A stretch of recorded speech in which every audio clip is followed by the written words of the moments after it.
चलिए बच्चों अगला क्वेश्चन देखते हैं। अगला क्वेश्चन है एक समलंब ABCD की समांतर भुजाएं DC और AB क्रमशः 12 सेंटीमीटर और 36 सेंटीमीटर हैं। उसकी प्रत्येक असमांतर भुजा 15 सेंटीमीटर के बराबर है, तब समलंब का क्षेत्रफल आपको ज्ञात करना है। तो देखिए सबसे पहले हम समझ लेते हैं कि समलंब होता क्या है। इसको इंग्लिश में ट्रेपेजियम के नाम से हम जानते हैं। तो समलंब की अगर बात करें, समलंब चतुर्भुज की अगर हम बात करें तो एक ऐसा चतुर्भुज जिसकी दो भुजाएं असमांतर होती हैं तथा दो भुजाएं समांतर होती हैं। जैसे अगर हमने इसको नाम दिया ABCD, तो इसमें AB जो है भुजा वो किसके समांतर है? DC भुजा के समांतर है। तो एक ऐसा चतुर्भुज जिसकी दो भुजाएं समांतर होती हैं और दो असमांतर होती हैं, ऐसे चतुर्भुज को हम क्या बोलते हैं? समलंब चतुर्भुज बोलते हैं। अब समलंब चतुर्भुज का क्षेत्रफल निकलता कैसे है? तो अगर हम इसके क्षेत्रफल की यानी कि एरिया की बात करें कि समलंब चतुर्भुज का क्षेत्रफल क्या होता है, तो ये होता है 1/2 समांतर भुजाओं का योग, समांतर भुजाओं का योग, भुजाओं का योग, समांतर भुजाओं का योग 1/2 आपको क्या करना है? समांतर भुजाओं का योग, समांतर भुजाओं, समांतर भुजाओं का योग इनटू ऊंचाई, इनटू ऊंचाई। अब देखिए इसको हम समझते हैं कैसे कि अगर हमने बोला कि इसकी ऊंचाई कितनी है, यहाँ पर हमने एक ऊंचाई डाल दी, इसकी लंबाई कितनी है? h है। समांतर भुजाओं की अगर हमने यहाँ पर इसको a मान लिया और इसको b मान लिया, तो इसका क्षेत्रफल क्या होगा? तो आप कहेंगे समलंब चतुर्भुज का क्षेत्रफल होगा 1/2 समांतर भुजाएं मतलब a + b इंटू h, ये इसका क्षेत्रफल होता है। ठीक है। अब इसमें क्या है, आपको ऐसा समलंब चतुर्भुज दिया है। ये तो हमने वो समलंब चतुर्भुज जो जनरल समलंब चतुर्भुज होता है उसकी बात की है कि ऐसा चतुर्भुज जिसकी दो भुजाएं कैसी होती हैं? समांतर होती हैं और दो असमांतर होती हैं, ऐसे चतुर्भुज को हम समलंब चतुर्भुज कहते हैं। ठीक है, ये तो बात हो गई हमारे समलंब चतुर्भुज की। उसका क्षेत्रफल कैसे निकालते हैं? तो 1/2 समांतर भुजाओं का योग उल्टी ऊंचाई। ठीक, लेकिन यहाँ पर आपको बोलना है कि दो समांतर भुजाएं DC और AB हैं जिनकी मेजरमेंट आपको दी है कितनी? 12 सेंटीमीटर और 36 सेंटीमीटर। साथ में जो असमांतर भुजाएं प्रत्येक उसकी लंबाई 15 सेंटीमीटर है। मतलब दोनों असमांतर भुजाओं की लंबाई कैसी है? 15 है, मतलब दोनों बराबर हैं। अगर दोनों बराबर हो जाती हैं, मतलब अगर ये असमांतर भुजाएं आपस में कैसी हो जाती हैं? बराबर हो जाती हैं, तो फिर ये समलंब समद्विबाहु चतुर्भुज कहलाता है। कौन सा चतुर्भुज होता आता है ये? समलंब समद्विबाहु, मतलब ऐसा चतुर्भुज जो समलंबी है साथ में जिसकी दो भुजाएं बराबर भी हैं। असमांतर भुजाएं अगर बराबर हो जाती हैं तो ये समलंब समद्विबाहु चतुर्भुज कहलाता है। कौन सा? समलंब समद्विबाहु चतुर्भुज। क्लियर होगी बात? चलिए, तो हम समलंब समद्विबाहु चतुर्भुज का क्षेत्रफल कैसे निकालेंगे? तो चलिए अब इस पे आते हैं। हमने बना लिया सबसे पहले तो एक समलंब समद्विबाहु चतुर्भुज। ठीक है, चलिए ये बन गया। अब इतना, इसका नाम क्या दिया है? तो भाई हमने नाम दे दिया AB। अच्छा, AB इन्होंने कितनी दी है? 36, तो बिल्कुल सही बना रहे हैं आप। इसके बाद C और D। ठीक है, अब देखिए AB इन्होंने कितनी दी है? 36, तो ये तो हो गई आपकी 36 सेंटीमीटर। ठीक, और DC कितनी दी है? तो DC आपकी कितनी दी है? 12 सेंटीमीटर। और इन्होंने साथ में बोला भी है कि एक समलंब है ABCD की समांतर भुजाएं DC और AB है, मतलब DC समांतर AB के है। और क्रमशः कितनी है? DC 12 और AB कितनी? 36 है, तो ये 12 और 36 भी हो गई। अब हम क्या कर रहे हैं? D से AB पर एक लंब डाल रहे हैं, मतलब ऊंचाई बना रहे हैं, तो ये हमने ऊंचाई बना दी। और यहाँ C से AB पर एक लंब डाल दिया, तो ये ऊंचाई बना दी। अगर हमने ऊंचाई बना दी तो मतलब क्या होगा? ये एक आपका आयत बन जाएगा। क्या बन जाएगा? आयत। अगर ये 12 सेंटीमीटर है तो ये भी कितनी हो जाएगी? इतना पोर्शन 12, तो ये भी कितनी हो गई? ये भी 12 सेंटीमीटर हो गई। ये अंदर वाली कितनी हो गई? 12 सेंटीमीटर। अब ये 12 हो गई, तो ये चीज़ ध्यान रखना कि अगर ऊंचाई है तो इतना पार्ट और ये इतना पार्ट, अगर हम इसको नाम दे दें ABCD और इसको नाम दे दिया E और इसको F, तो हम कहेंगे कि AE जो है वो बराबर होगा FB के। AB किसके बराबर होगा? FB के। अब आप बताइए, अगर ये 12 है और ये टोटल 36 था, तो अब पहले तो 36 में से 12 माइनस कर दीजिए। 36 में से आपने 12 माइनस किया तो कितना बचा? 24। यानी कि AE और FB दोनों बराबर हैं, तो ये भी कितने हो जाएंगे आपके? 12-12। ये भी 12 और ये भी कितना हो गया? 12। इतनी बात समझ में आ गई। अब देखिए हमें क्या निकालना है? ऊंचाई निकालना है। क्यों निकालना है? क्योंकि समलंब चतुर्भुज का क्षेत्रफल निकालने के लिए समांतर भुजाओं का योग इंटू ऊंचाई लगती है। तो ऊंचाई हमने अभी देखी दो बनाई है, एक ये भी बनाई है और एक ये भी, तो एक कोई सी निकाल लीजिए आप। तो हम यहाँ पर AD की या DE की लंबाई निकाल रहे हैं। तो ये समकोण त्रिभुज हो गया, तो समकोण त्रिभुज हो गया, और असमांतर भुजाओं में से प्रत्येक की लंबाई कितनी थी 15 सेंटीमीटर, ये 15 है, ये भी आपकी कितनी है 15 है, ये आपकी 12 है। तो त्रिभुज आप ले लीजिए कौन सा, आप त्रिभुज ले लीजिए त्रिभुज ADE में, त्रिभुज ADE में पाइथागोरस थ्योरम से, किससे, पाइथागोरस थ्योरम से, पाइथागोरस प्रमेय से, पाइथागोरस प्रमेय से क्या हो जाएगा भाई, हम जानते हैं कर्ण का वर्ग, कर्ण क्या यहाँ पर AD का वर्ग बराबर लंब का वर्ग, लंब क्या है तो आप कहेंगे DE का वर्ग, यही हमें निकालना है, प्लस आधार यानी कि AE का वर्ग। ठीक है, तो ये आपका हो जाएगा 15 का वर्ग, ये आपका हो जाएगा DE, तो आपको निकालना है DE का वर्ग प्लस AE आपके पास कितना है 12 का वर्ग, ये आपका हो जाएगा 225, और ये माइनस हो जाएगा 144, बराबर में क्या हो जाएगा DE का स्क्वायर। तो 144 माइनस करिए तो कितना बचेगा 1, और ये 12 में से 4 गया तो आप कहेंगे 8 81, तो DE की वैल्यू कितनी आ जाएगी, तो DE की वैल्यू आपकी आ जाएगी 9, वर्गमूल ले लेंगे तो 9, यानी कि आपके पास ऊंचाई कितनी निकल कर आ गई 9। अब आपने ऊंचाई निकाल ली, ठीक है, अब आपने ऊंचाई निकाल ली तो हमारे पास ऊंचाई और समांतर भुजाओं में से प्रत्येक की लंबाई दी है 12 और 36, तो अब हम फॉर्मूला लगा सकते हैं, हम क्षेत्रफल निकाल सकते हैं। तो हम कहेंगे समलंब चतुर्भुज ABCD का क्षेत्रफल क्या होगा, तो आप कहेंगे 1/2 समांतर भुजाओं का योग, समांतर भुजाओं का योग इनटू क्या, तो आप कहेंगे सर ऊंचाई। तो देखिए हमारे पास सारी चीजें हैं, हमारे पास समांतर भुजाएं भी हैं और ऊंचाई भी है, तो 1/2 समांतर भुजाएं कौन कौन सी थी, तो आप कहेंगे 12 और 36, ऊंचाई कितनी निकाल ली, तो आप कहेंगे सर 9 निकाल ली, 12 और 36 को जोड़ेंगे तो 48 बटे कितना हो जाएगा 2, इंटू में कितना हो जाएगा 9, तो 12 से ये कटेगा कितने बार, सॉरी 2 से कटेगा 48, 24 बार, 24 इंटू कितना हो जाएगा 9, तो 24 नंबर कितना होता है, तो 24 नंबर कितना होता है, तो आप कहेंगे सर 216 होता है, 216 में 24 जोड़ेंगे तो 240 हो जाएगा। तो देखिए 9 से 36 की 6 हासिल में 3, 9 दूनी 18 और 3 कितना हो जाएगा 21, 216। तो आपके समलंब का क्षेत्रफल कितना निकल कर आ गया 216। अब किस में देंगे यूनिट, तो यूनिट और देख लीजिए, यहाँ पर सेंटीमीटर था तो क्षेत्रफल क्या होता है वर्ग सेंटीमीटर, तो ये आपका आ जाएगा सेंटीमीटर स्क्वायर।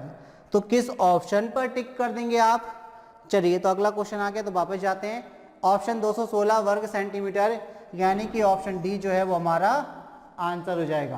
तो किस ऑप्शन पे टिक कर देंगे, ऑप्शन डी पर। क्लियर होगी बात। तो चलिए बढ़ते हैं अगले क्वेश्चन की तरफ और देखते हैं भाई अगला क्वेश्चन क्या है।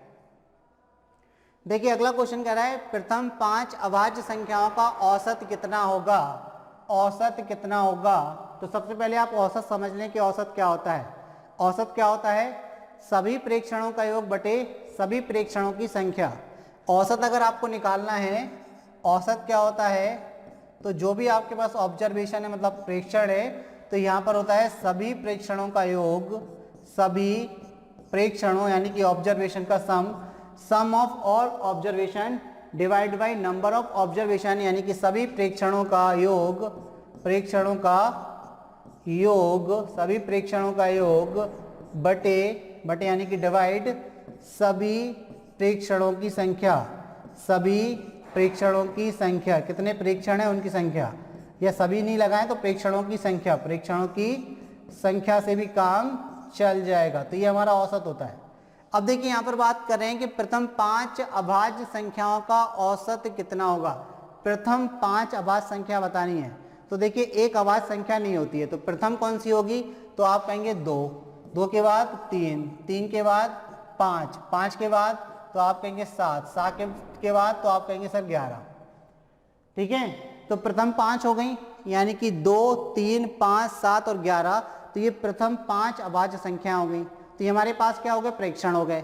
तो हमारे ये सारे के सारे क्या है, प्रेक्षण हो गए।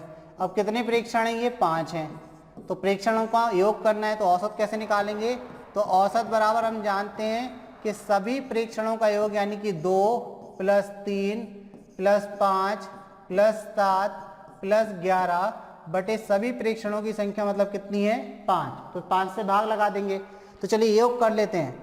तो देखिए यहाँ पर होगा 11 और 7 18 और 5 23 और 3, तो आप कहेंगे सर 26 और 2 28, 28 बटे कितना हो जाएगा 5, 5 से भाग देंगे 5 25, 3 बचेगा तो 5 31, यानी कि 5.6 आपका औसत आ जाएगा। अब देखिए 5.6 तो दिया नहीं है, तो चलिए फिर से सॉल्व कर लेते हैं इसको।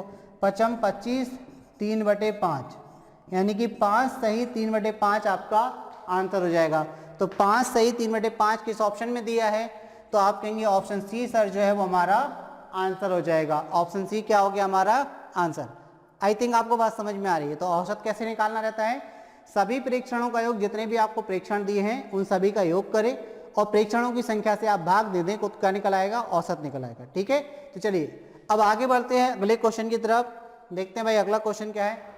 अगला क्वेश्चन है 30 से 50 के बीच की सभी आवाज संख्याओं का औसत क्या है। देखिए ये भी सेम क्वेश्चन है, पर इस बार इन्होंने प्रथम नहीं बोला है, इन्होंने बोला है कि 30 और 50 के बीच में जितनी भी आवाज संख्याएं यानी कि प्राइम नंबर्स हैं उनका आपको औसत बताना है। तो सबसे पहले तो हमें देखना पड़ेगा कि 30 और 50 के बीच में कौन कौन सी संख्या आवाज संख्या होती है।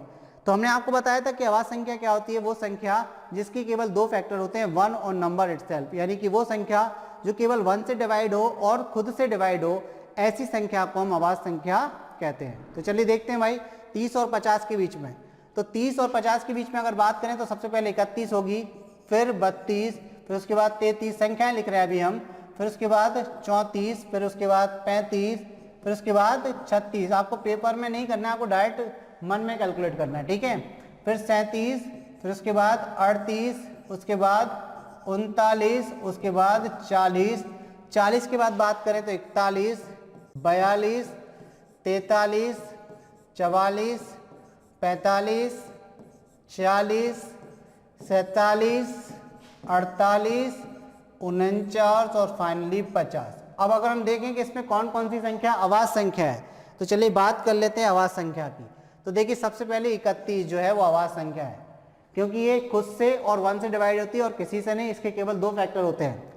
31 हो गई यानी कि 31 हो गया। अब हम 32 की बात करें, 32 की बात करें तो 32 2 से डिवाइड होती है, 16 से भी डिवाइड होती है, 4 से भी डिवाइड होती है, 8 से भी डिवाइड होती है। तो ये आपकी आवाज संख्या नहीं है। 33 भी नहीं है, 34 नहीं, 35 नहीं, 36 नहीं, 37 भी आपका क्या है, एक प्राइम नंबर है। ठीक है, इसके बाद 38 नहीं, 9 नहीं, क्योंकि 38 2 से डिवाइड हो जाएगा, ये 3 से हो जाएगा, ये 2 से और 5 से, 4 से, 8 से, सबसे डिवाइड हो जाएगा 40। 41 भी एक क्या है आपकी आवाज संख्या है। 42 नहीं है, 43 भी क्या है आपकी एक आवाज संख्या है। 44 नहीं है, 5 नहीं है, 6 नहीं है, 7, 47 बिल्कुल आपकी एक आवाज संख्या है। 48 नहीं है, 9 नहीं है और 50 नहीं है। तो हमारे पास कितनी आवाज संख्याएं मिल गई, तो हमें औसत निकालना है इन आवाज संख्याओं का। तो आवाज संख्याओं का औसत कैसे निकलेगा, जो 30 और 50 के बीच में है। तो औसत अभी हम करके आए हैं। तो औसत कैसे निकलता है कि प्रेक्षणों का योग, जितने भी आपके पास ऑब्जर्वेशन है, तो sum of observation divided by number of observation, यानी कि सभी प्रेक्षणों का योग बटे सभी प्रेक्षणों की संख्या। तो हम बात करें कितने प्रेक्षण हमारे पास, तो 31 प्लस 37 प्लस 41 प्लस 43 प्लस 47, इसको किससे डिवाइड करना है, कितने प्रेक्षण हुए, 1 2 3 4 5 से आपको डिवाइड करना है। तो ये बात कंफर्म है कि 5 से डिवाइड करने पर डेसिमल में आएगा आंसर, क्योंकि आपका सम अगर यहाँ पर 5 बन जाता है यूनिट डिजिट पे, यूनिट डिजिट आपका 5 आ जाता है, तो डेसिमल में नहीं आएगा। चलिए देख लेते हैं।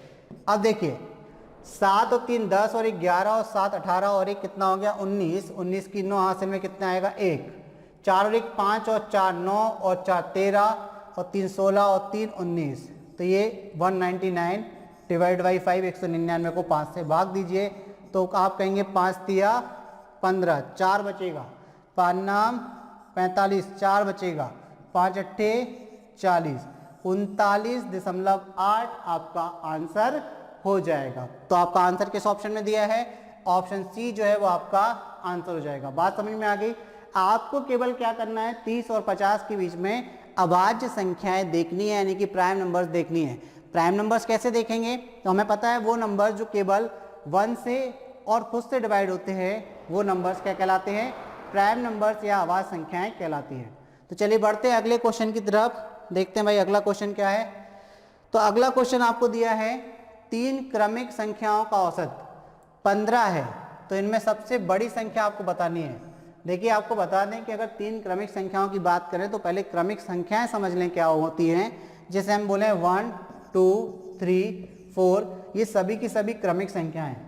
ऐसी संख्याएं जो एक एक के अंतर पर होती हैं वो सभी क्रमिक संख्याएं कहलाती हैं। अगर हम बोले आपसे 16 17 18 19 20, ये सभी क्रमिक संख्याएं क्योंकि एक एक के अंतर पर है।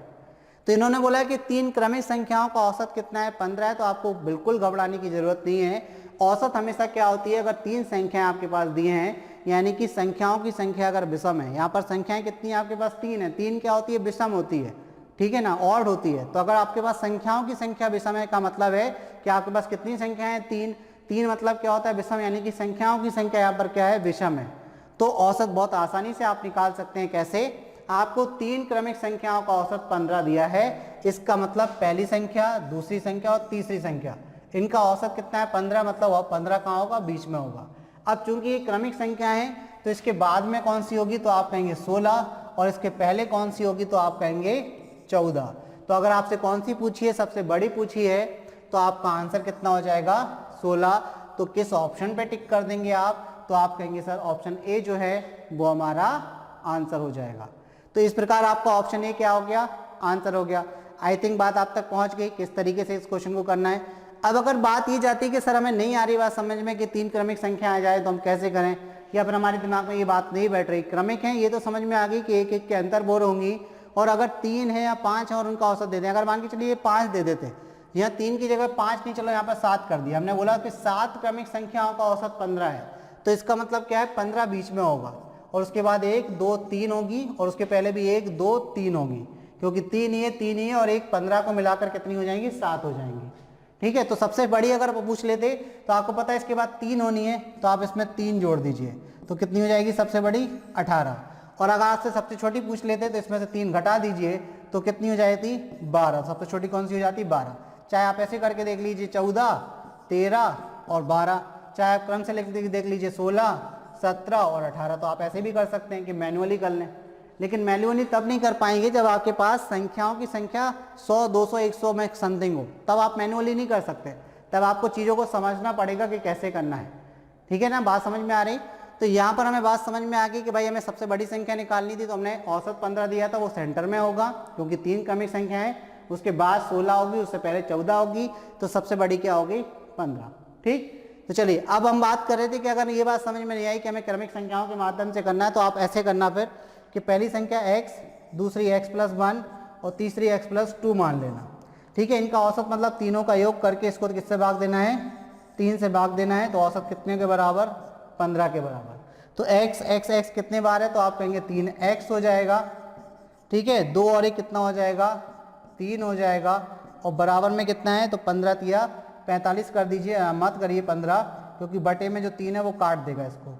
तो यहाँ पर देखिए x आपका x+1 हो जाएगा, बाहर क्या आ जाएगा आपका 3 कॉमन ले लीजिए, बटे में क्या है 3 है और बराबर में कितना 15। तो आप ऐसे भी कर सकते हैं, 3 से 3 कट जाएगा, x की वैल्यू कितनी हो जाएगी 15 में से 1 माइनस हो जाएगा तो 14, यानी कि सबसे छोटी संख्या कितनी हो गई 14 हो गई। उसके बाद आपने कौन कौन सी मानी, पहली तो आपने x मानी, ठीक है, और दूसरी कितनी x+1 मानी, और तीसरी कितनी x+2 मानी।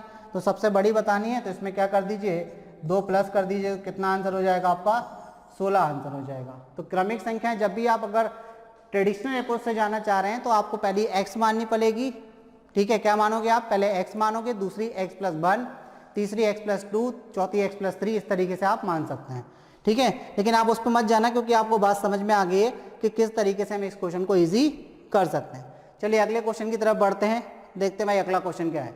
आपसे पूछा गया है औसत ज्ञात करें, मतलब आपको कुछ संख्याएं दी हैं, इनका आपको क्या करना है औसत ज्ञात करना है। तो देखिए औसत के लिए क्या करना है, सभी प्रेक्षणों का योग करिए और सभी प्रेक्षणों की संख्या से भाग दे दीजिए। आपको दूसरा तरीका भी बताएंगे, पहले हम ट्रेडिशनल अप्रोच से जाते हैं कि औसत कैसे निकालेंगे। तो आपको पता है जितने प्रेक्षण यानी कि ऑब्जर्वेशन दिए हैं उनका योग कर दीजिए, यानी कि 101 plus 105 plus 107 plus 113 plus 115 plus 125, चलिए इनका योग कर लीजिए और बटे में ये कितनी प्रेक्षण है, तो देखिए 1 2 3 4 5 6 प्रेक्षण है, कितने 6, तो 6 से क्या कर दीजिए डिवाइड कर दीजिए। तो ये तो औसत निकालने का सबसे सिंपल तरीका है कि जितने भी आपके पास ऑब्जर्वेशन है तो sum of observation divided by number of observation, यानी कि समस्त प्रेक्षणों का योग बटे समस्त प्रेक्षणों की संख्या ही क्या कहलाती है, औसत कहलाती है।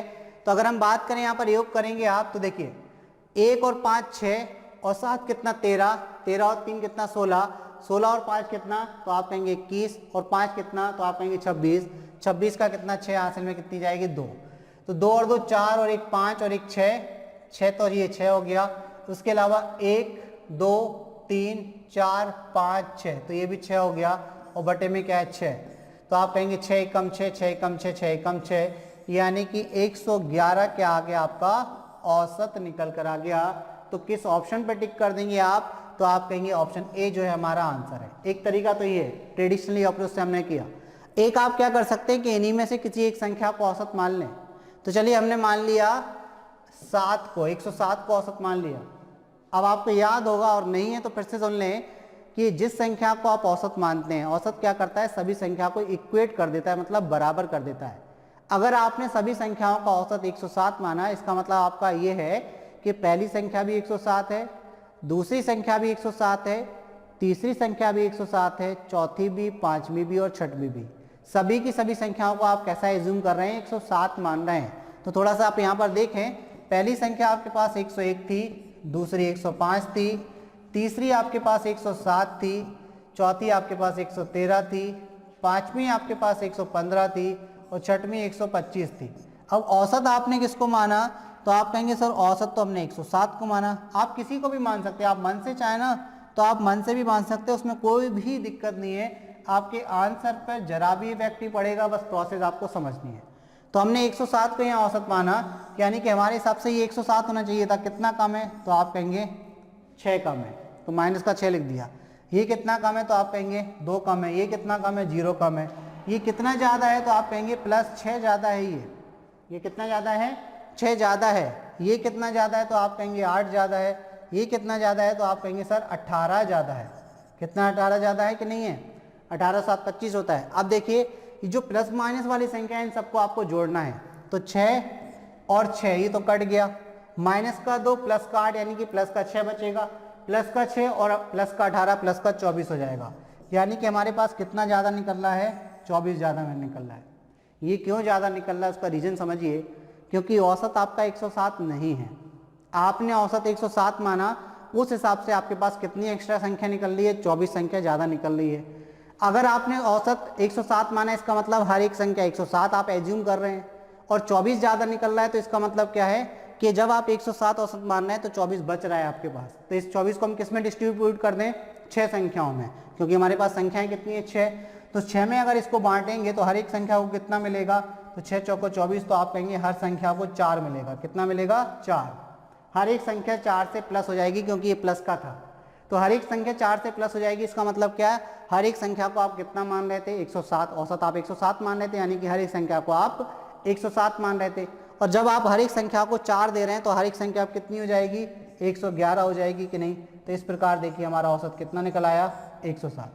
क्लियर होगी बात। तो इस तरीके से भी आप क्वेश्चन को सॉल्व कर सकते हैं। चलिए बच्चों अगला क्वेश्चन देखते हैं कि अगला क्वेश्चन क्या है।